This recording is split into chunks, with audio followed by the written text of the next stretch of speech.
Շուշիի բնակչության մասին խոսելիս իհարկե շատ կարևոր է ազգային կազմին անդրադառնալը, որովհետև հատկապես վերջին տարիներին շատ են շահարկումները, իբրև Շուշին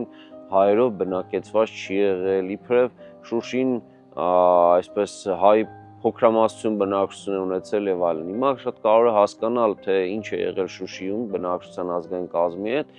Այստեղ իհարկե միշտ հայերը եղել են գերակշռող, բայց 19-րդ դարում եղել է նաև մուսուլմանական թաղամաս, որը իհարկե ժամանակին Շահնազար II-ի կողմից դավաճանական այդ գործողության արդյունքում Փանահի քաղաքում հայտնվելու արդյունքն է, ուղիղ շարունակությունը, ինչև այդ բնականաբար Շուշիում մահմեդական որևէ հետք չկա,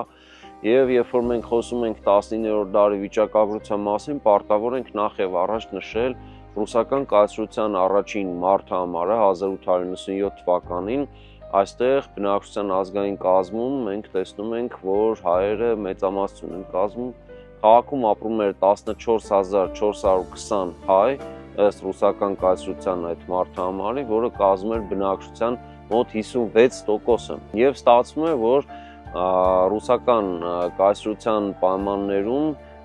հայերը ունեին իրենց ենթակառուցվածքները եւ բնակչության մեջ մեծամասնություն կազմելով իրենց թաղամասերը, նաեւ մուսուլմանների առանձին թաղամասեր շարունակում գործել, ընդ որում նրանց համար նաև 19-րդ դարի 80-ական թվականներին իրենց մզկիթ են նույնիսկ ստեղծել, այսինքն հայերի կողմից նրանց վրա որևէ ճնշում, որ ինչպես որ հիմա ադրբեջանական պատմազեղծարաններն էր պնդում, չի եղել։